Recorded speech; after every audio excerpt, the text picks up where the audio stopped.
Materi hari ini adalah tentang bagaimana menggabungkan dua buah tabel. Tabel di sini sebenarnya adalah array dengan data tertentu, atau kalau di dalam bahasa Inggris kita bisa menyebutnya dengan merge table.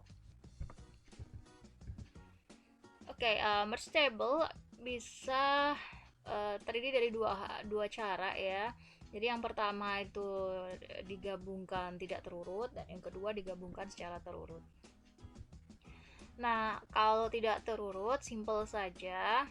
Jadi intinya, misalnya nih, ada satu contoh dua array yang akan digabungkan dengan tidak terurut. Jadi kita bisa membuat array ketiga itu awalnya diisi oleh array pertama, kemudian baru dimasukkan array kedua. Nah, jadi sini kita bisa lihat bahwa array ketiga jumlah elemennya adalah sebanyak elemen array pertama ditambah elemen array kedua.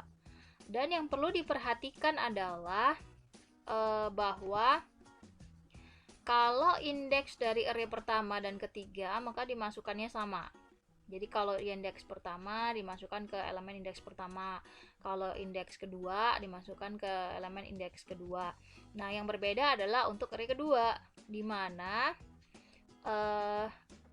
indeks dari array kedua adalah indeks array jumlah array pertama, elemen array pertama ditambahkan dengan indeks dari array kedua yang sedang dipindah. Misalnya nih, kalau di sini dimulai dari 1 misalnya indeksnya. Nah, jadi terakhir maka indeks untuk array pertama adalah 5 di sini. Nah, maka kalau misalnya array kedua masuk, maka 5 ditambah dengan indeks array kedua 1, maka masuk ke 6. 5 ditambah indeks array kedua 2 masuk ke 7, dan 5 ditambah indeks array kedua yaitu 3 maka masuk ke 8. Oke, next. Nah, ini kodenya saya hardcode saja. Kalian bisa coba nanti untuk dimodifikasi bagaimana jika ini bukan hardcode, jadi minta masukan user. Ini contoh pertamanya adalah tabel pertama itu saya isi dengan 4 elemen, tabel kedua 4 elemen, maka tabel ketiga adalah 8 elemen karena pertambahan dari elemen pada tabel pertama dan tabel kedua. Nah, berikutnya penghitung ini I, jadi counter. Nah, ini proses mengisi array pertama, kemudian ini proses untuk mengisi array kedua.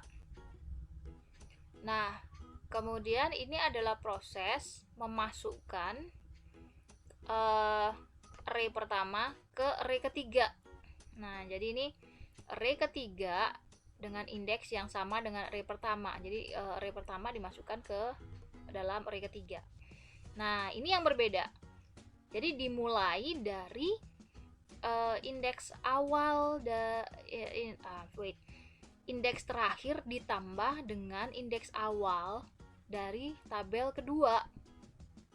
Jadi tabel ketiga ke penghitung karena lanjut ya. Kenapa ini berbeda? Ke penghitung sama dengan, nah ini dikurangi. Kenapa dikurangi 4? Karena dikurangi elemen array pertama. Yang tadi itu logikanya. Jadi misalnya ini kenapa 6 dan ini 1, maka ini jumlah array pertama ditambah indeks menjadi 6, maka kalau ngambil elemen kedua maka dia akan dikurangi 5. 5 segini dikurangi 5 karena untuk ngambil bahwa dari array kedua indeksnya adalah 1. Kita lihat lagi. Jadi kalau semua di sini indeksnya untuk tabel ketiga dimulai dari 4, maka untuk tabel kedua akan dimulai dari 0. Oke. Nah, di sini tentu saja belum ditampilkan ya isi tabel ketiga, jadi silakan ditambahkan sendiri. Berikutnya kita akan mencoba untuk merge table secara terurut. Nah, kalau secara terurut ini kita harus memperhatikan prosesnya. Oke. Jadi hal yang pertama kali dilakukan adalah kita harus memastikan bahwa kedua tabel yang akan digabungkan itu sudah terurut. Jadi kalau tabel awal ini belum terurut, maka harus diurutkan terlebih dahulu. Itulah kenapa minggu kemarin kita belajar sorting, Bapak Ibu. Jadi fungsinya salah satunya adalah untuk ini. Jadi diurutkan dulu. Nah, kemudian kalau sudah terurut, baru kita butuh 3 buah counter untuk masing-masing array. Jadi untuk array pertama, I1, array kedua, I2, dan array ketiga, I3. Kenapa butuh 3? Karena kita masing-masing butuh berjalan di setiap array-nya. Seperti itu mekanismenya. Jadi mekanisme pertama, misalnya I1 berada di sini. Dan I2 berada di sini, I3 berada di sini. Oke. Nah, lalu elemen di I1 akan dibandingkan dengan elemen di I2. Lebih kecil mana? Kalau lebih kecil yang pertama, maka yang masuk ke array ketiga adalah elemen pertama. Nah, ini. Lalu I3 akan berjalan untuk elemen berikutnya, karena ini yang diisi, jadi elemen berikutnya. Nah, kemudian karena ini sudah dimasukkan, maka dia akan I1 akan bertambah 1 di elemen kedua. Lalu dibandingkan lagi. Oh, ternyata ini lebih kecil. Nah, maka untuk indeks kedua di array ketiga, angka 2 yang masuk. Nah, kemudian ini maju di sini sekarang. Lalu dibandingkan dengan 3. Oh, ternyata ini lebih kecil. Maka yang masuk adalah dari array 1 dan I1 maju. I3 juga maju. Nah, kemudian dibandingkan lagi 5 dan 4. Oh, ternyata 4 lebih kecil, maka 4 masuk. I2 nambah 1 di sini sekarang.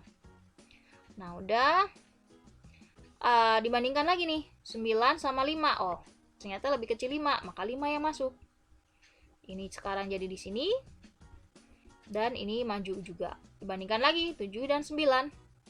Nah, 7 dan 9 lebih kecil 7, maka 7 yang masuk. Kemudian ini maju ke depan, ini maju ke sini. 8 dan 9. Nah, lebih kecil 8, maka 8 yang masuk. Nah, kemudian proses selanjutnya adalah memasukkan semua elemen yang tersisa, entah itu dari array 1 atau array 2. Jadi dalam kasus ini yang tersisa adalah satu elemen dari array kedua, maka langsung otomatis akan dimasukkan. Begitu prosesnya. Oke, next.